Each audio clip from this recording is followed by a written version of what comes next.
दिल्ली की रानी। एक थी रानी। क्योंकि राजा की मौत एक हादसे में हो गई थी, रानी को ही राज्य संभालना पड़ रहा था।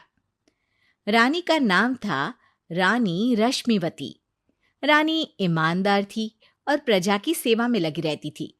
एक दिन उसके दरबार में 3 नौजवान आए, रमेश, सुरेश और दिनेश। कहो, क्या सहायता कर सकती हूँ मैं तुम्हारी?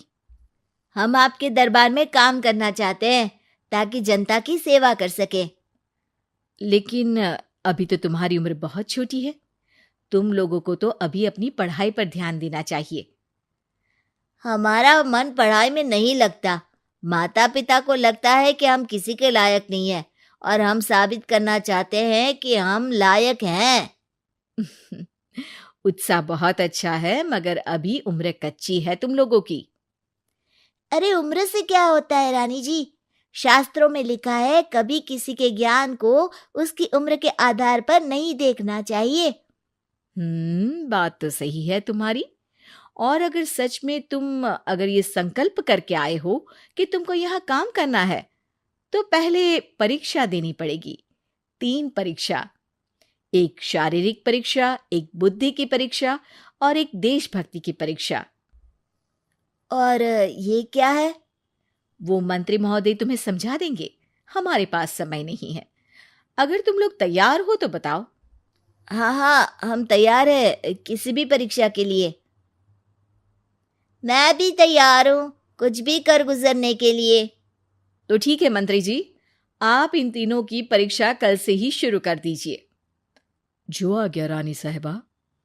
अगले दिन से ही तीनों की परीक्षा शुरू हो जाती है। पहले शारीरिक परीक्षा, यानी किस में कितना है दम, ये देखेंगे हम।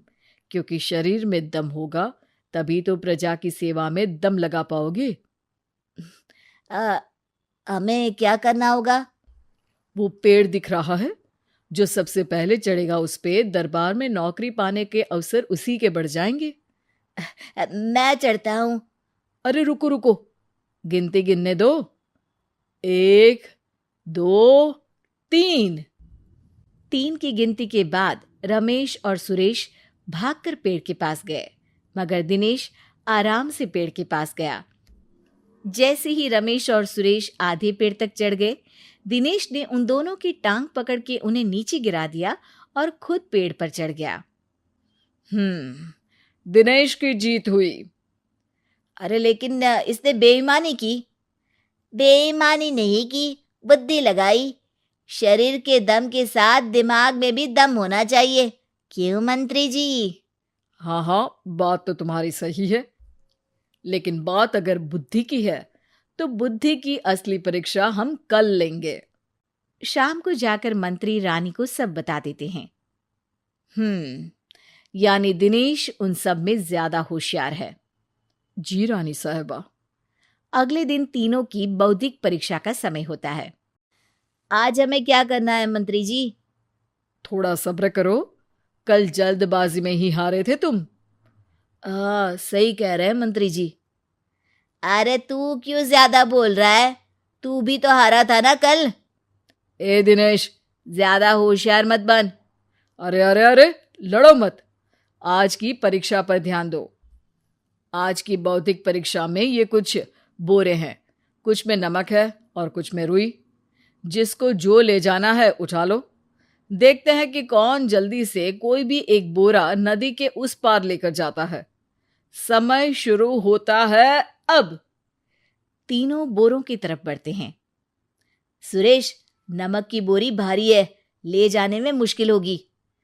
हाँ हाँ, सही कह रहा है, रुई हल्की है, हम दोनों रुई लेकर चलते हैं। अरे भाई, मैं तो नमक लेकर जाऊंगा। रमेश और सुरेश ये सोचकर हंसते हैं कि आज तो दिनेश हार ही जाएगा। दौड़ शुरू होती है। 1, 2, 3। तीनों नदी की तरफ भागते हैं। रुई में वजन कम होने के कारण रमेश और सुरेश आगे निकल जाते हैं और दिनेश थोड़ा पीछे। पर जैसे ही वो सब नदी में जाते हैं, दिनेश की बोरी का नमक गलने लगता है और वजन कम हो जाता है, जबकि रमेश और सुरेश की रुई में पानी भर जाता है और बोरी का वजन बढ़ जाता है। अरे ये इतनी भारी क्यों हो गई रमेश? अरे मुझे क्या पता, शायद जादुई बोरी है। अरे लगता है कि हम बेवकूफ बन गए। बने नहीं हो, तुम हो ही बेवकूफ। इतना तो पता होना चाहिए कि पानी में नमक गल जाएगा। दिनेश का पूरा नमक गल जाता है और बोरी खाली हो जाती है। वो जल्दी से रेस पूरी कर लेता है।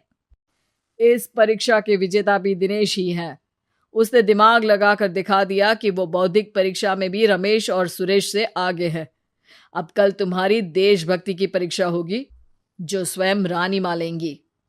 रात को फिर मंत्री रानी के पास जाकर बता देते हैं कि आज की परीक्षा में कैसे दिनेश ने अक्लमंदी दिखाई और बौद्धिक परीक्षा में भी उसी की जीत हुई। अरे वाह, दिनेश तो हमारे बहुत काम आ सकता है।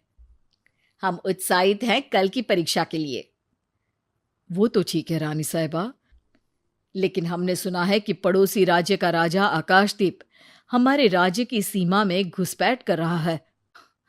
ये तो चिंता की बात है। हमें जल्द ही कुछ करना चाहिए। अगले दिन रमेश, सुरेश और दिनेश अपनी आखिरी देशभक्ति की परीक्षा के लिए दरबार में आते हैं। प्रणाम रानी साहिबा। नमस्कार रानी जी। प्रणाम रानी माँ।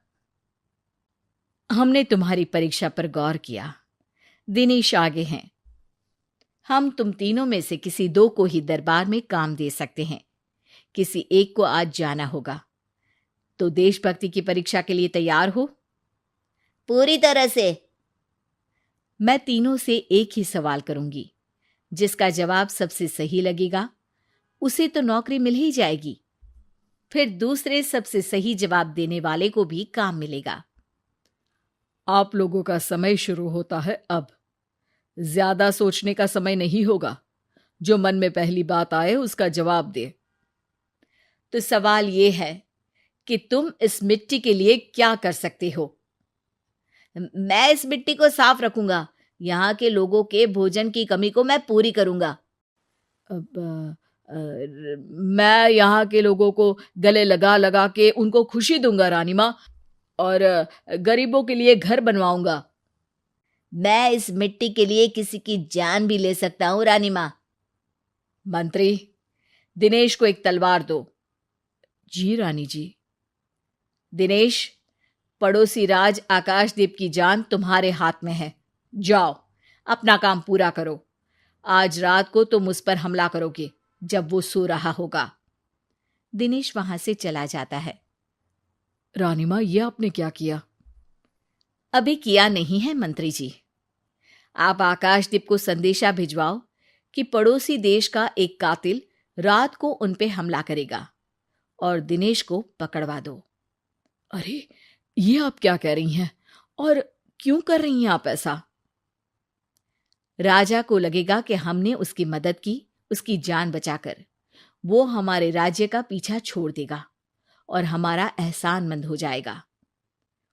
और दिनेश का क्या होगा? इस राज्य को दिनेश जैसे शातिर और लड़ाकू लोगों से ज्यादा जरूरत है, ऐसे लोगों की जो लोगों को खाना खिलाने की और खुश करने की बात करे। और ये गुण सुरेश और रमेश में है। इन्हें नौकरी दे दो। दिनेश बहुत चतुराई से नौकरी हड़पना चाहता था, जिसके लिए उसने रमेश और सुरेश जैसे दोस्तों का भी नुकसान किया। पर रानी ज्यादा चतुर निकली। उसने एक तीर से दो निशाने लगाए। दिनेश जैसे खूंखार युवक को राज्य से बाहर करवा दिया और पड़ोसी राजा आकाशदीप को अपना एहसानमंद कर लिया। पूरा दरबार रानी की जय जयकार कर रहा था।